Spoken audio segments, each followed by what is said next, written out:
Hello, and welcome to my channel. My name is Jonathan Cohn, and today I will be discussing my October TBR. Without further ado, let's get into it.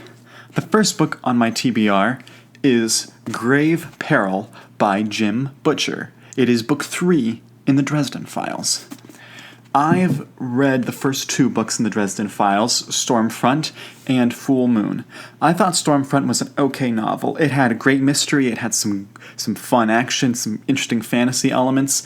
There were some fantasy elements I didn't particularly like. It gets a bit darker for my taste, and also there was some sexual stuff that happened that I didn't prefer, and so that book was okay. I gave it 3 out of 5 stars.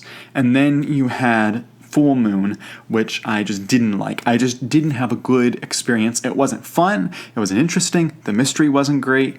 Just wasn't. I wasn't into it. And so I gave that one 2 out of 5 stars. But I've heard the series gets better. I've heard that it is not Grave Peril where it gets better necessarily, but that it eventually does get really good. And so I want to read through the series to get to that point where it gets really good. And I've been reading more mystery recently with Agatha Christie and with Sherlock Holmes through Arthur Conan Doyle, and so I'm getting more into mystery stories. So I'm hoping that my read this through of Grave Peril will be more interesting, and then I'll enjoy it more. Certainly, Harry Dresden is an interesting character, and since it's written for first person, it works well in the mystery genre. So that's the first book. The next book I will discuss on my TBR is actually 2 books. It is a duology as part of a greater series. It is A Time to Heal and A Time to Kill. Both are by David Mack, also known as David Allen Mack. These are books in the A Time To series. They're books 7 and 8. Now, this is a big series that takes place between Star Trek Insurrection and Star Trek Nemesis. This series basically explains why did Crusher go to Starfleet Medical? Why did Riker become a captain of the Titan? Why did Riker and Troy get married? Things like that. Why was the Enterprise not in good standing with Starfleet? Things like that are answered in this series, and it's just a interesting series. It's not the best Star Trek book series I've read. I've read the first 6 books in this series, and the first 4 just were okay. Some of them were just not good, but they were okay. But the most recent 2, books 5 and 6, A Time to Love and A Time to Hate by Robert Greenberger, were both excellent books. And so I have high hopes that these will be good. I have read several David Mack books, and he's never disappointed me. He's given me books that were okay or good, but most of his books have been great, and I've heard that this is when the series really truly picks up. Everyone on Goodreads says this is better, and all the Star Trek community says just read everything by David Mack. So I'm really excited for A Time to Heal and A Time to Kill. Side note, this book, A Time to Kill, was one of the only Star Trek books of its era to actually reach the USA Today list, even though it's only a mass market paperback. A little fun note. The next book I will be discussing on my TBR is The Great Hunt. I have recently read and reviewed Eye of the World, and that review should be up by the time that you're watching this TBR. If not, it will be up very soon. And The Great Hunt is a very good book. I've read it once, and I highly enjoyed it. I think I enjoyed it, if my memory serves, I enjoyed it more than Eye of the World the first time I read it, so I'm interested to see this one. It's about 100 pages shorter than Eye of the World, which means it should be a quicker read. And so I'm very excited to reread this book. I, of course, love Darrell K. Sweet's artwork of his books. They're all great, and Robert Jordan has... all of his books are fantastic. All of them. Even the ones that are the worst of his books are still better than most authors' other books. And so I will be reading this and reviewing it on the channel. The next books on my TBR will be Royal Assassin by Robin Hobb.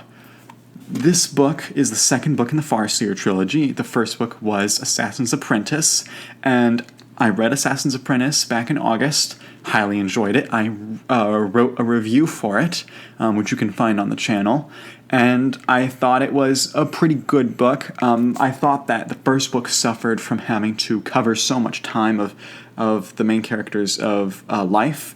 But I think that because Fitz is an adult in this book, that they won't have to cover so much ground, and so I'm looking very much forward to this book. This is a much longer book. The first book was about 400 pages. This one's over 600.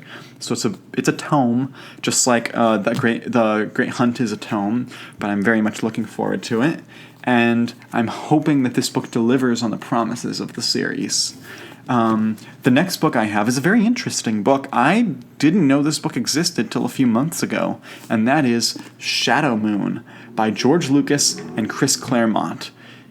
You might be thinking, what? George Lucas wrote novels? Yeah, it's kind of weird. So George Lucas worked with Ron Howard to make the movie Willow back in, I think it was 1989, I believe.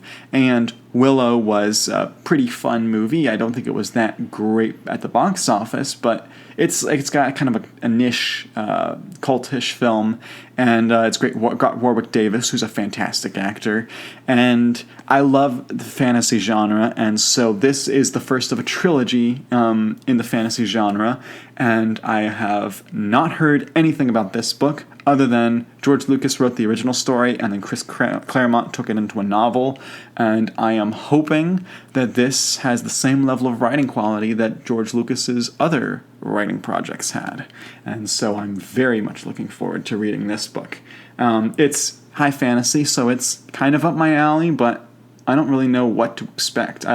Willow was fantasy, but it was kind of different fantasy, so this will be interesting to read. The next book on my list is another tome. It is a epic fantasy based off of Chinese lore, and that is The Dragon Republic. This is the second book of the Poppy War trilogy, the first book being The Poppy War. I read the first book in December of last year, and it was not a book tailored to my interests. It's very dark fantasy. It got very dark themes, and it's got very anti-war themes and stuff like that, which I don't enjoy reading about. However, I do enjoy broadening my horizons, and I do enjoy trying new things out. And I saw many booktubers recommend The Dragon Republic, and I thought, maybe I should read that. Or the Poppy War first. And then I've heard even better things about Dragon Republic than Poppy War. So if it's a step up, that'll be a much pleasant surprise, and I'll be looking forward to it being a step up. But this book is The Dragon Republic by R.F. Kuang, and so I'm very excited about reading this book. It's got a lot of references to Chinese peoples, and Chinese terms are used throughout the book. And then it's also got some of Chinese history, I'm trying to remember the name of the war that this is kind of based on. But there were actual wars in Chinese history that Kuang kind of used this for. And the fact that Kuang is so young and has already written a trilogy is very impressive. And so I'm very much looking forward to finishing this out.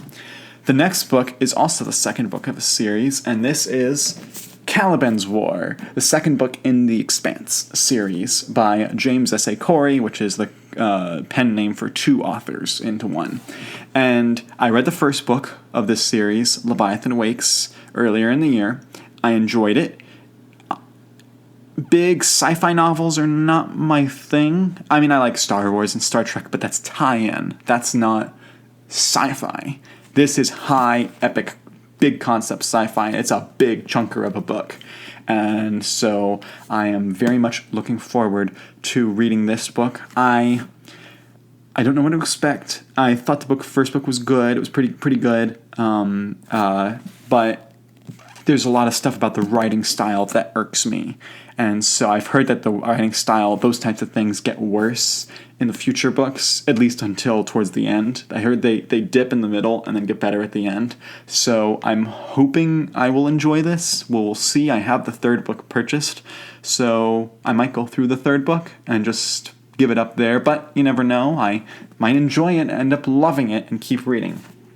Now, there are two books on my TBR that I don't physically own, and that is because those books have not come out yet. Those are new releases. So I will have right up here the image for those books. The first one is Emma Miko Candon's Star Wars Visions Ronin, I should say. This is the first and, as of right now, the only book that is a tie-in to the Star Wars Visions series. Visions is an anime series from 7 anime studios, made 9 anime shorts, and they're all available as of this recording today, as of the release. It's been out for a while, and I have and will be watching them for the Star Wars podcast that I'm on, Two Sons of Tatooine, and I'm not a big anime fan. I've watched, like, My Hero Academia a little bit, but it's just not my style. But I read every Star Wars adult novel that comes out from Del Rey because I love Del Rey, and so I'm very much looking forward to reading this book. It's Emma Miko Candon's debut, which rarely happens in Star Wars, where an author gets a debut in Star Wars, so I'm very interested to see how that works out. The second book I will be discussing and reviewing and reading this month of October, that I don't have now but will be releasing, is The Ashes of Tomorrow by James Swallow. This book is the second book in the Coda trilogy. It is part of the big wrap-up for the Star Trek literary universe. They've been doing an interconnected list of Star Trek books for the 24th century from about 2004 till about 2021. And so they're wrapping it all up, and they're tying it into the new Picard, Discovery, Strange New Worlds timeline so that everything fits. And while I'm so sad to see it go, I'm so excited to see how they fit. I love seeing creators say, all right, they broke the canon, let's put it back together. And so these guys are doing that, and I loved James Swallow's book from the fall, and I think he's a fantastic political writer for his political science fiction stuff, so I'm very much looking forward to see how he writes this particular book. And in September, I'm reading the first book in the series, Moments Asunder. So I'm very much looking forward to continuing that series. I'm finishing up the third book in November. But for me, that is all of my books for October. It's a very full month. I have 4 tomes that I'm reading.